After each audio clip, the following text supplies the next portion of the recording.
I was in Georgia for the first time just after the Rose Revolution. It was a very interesting experience to see this country for the first time just after the revolution. And it was also the first time I experienced the enormous will of the Georgian people, the will to preserve its cultural heritage, to preserve its language and its own script, and also the enormous will to preserve Christianity even during the cold years of godless communism. All of these things I experienced the first time I was in Georgia, and I returned many times afterwards, because I think this is really a true European nation with a very rich history, and also a country which can contribute a lot to our community within the European Union. It is for sure a European country. It might also be the country in Europe with the most difficult neighbors, placed in the most difficult neighborhood. And that's actually also one of the reasons why we should allow Georgia as a member of the European Union, because membership of the European Union can provide stability not only to Georgia itself, but also to its neighborhood. It's important for me that we welcome Georgia one day to the European Union, but not too early, because, well, I started out with all the nice words about Georgia, but there's still a long way to go before Georgia can fulfill the Copenhagen criteria and be a full member of the European Union. And I think recent history within Europe has shown us that we should not take in members of the European Union too early. We need to take countries in when they are ready and when they fully agree to comply to the values and the common rules of the European Union.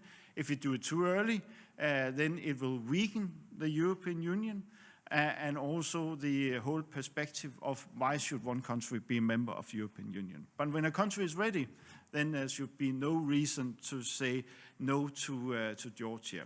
I firmly believe that we will have a stronger union with Georgia inside the European Union. But already now, we can do a lot of things to work together with Georgia, to work on improving the human rights record, to improve the economy, to improve the trade between the European Union and with Georgia. And one final thing I would like to say as a mayor here in Copenhagen is that I think that we can work also together city to city. There's many things that we have in common, Copenhagen and Tbilisi, especially when it comes to the green transition, when it comes to make a city more friendly for cyclists and pedestrians. Then I must be honest to say there's still a way to go for Georgia in this field. And in Copenhagen, we would like to share our experience with that, but also how we can transform a city into a huge tourist destination. And let me be honest, if you have been to Copenhagen 30 years ago, it would not have been a place where you would like to go to a restaurant. And to be honest, if someone has asked the inspectors from the Michelin Guide to go to Copenhagen 30 years ago, I'm sure that these guys, they would have immediately went on strike.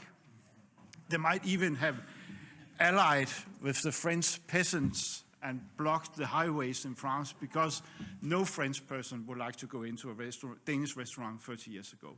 But today, the Michelin stars, they rain down on the restaurant scene here in Copenhagen and the rest of Denmark. And I think the same potential is in Georgia. You have a very rich cuisine, which could attract visitors from around the globe. There's a huge potential. And I think, I'm not sure if the Michelin Guide has been to Tbilisi yet, but they should go, because then I think you will experience the same rainfall as we have seen here in Copenhagen with Michelin stars. So there's many areas where we can work together on concrete things which can improve life both in Georgia, but also contribute to our economy and prosperity here in Denmark.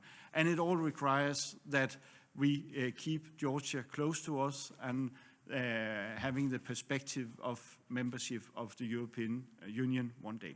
Thank you so much. Thank you, Jens Kristian Lütken.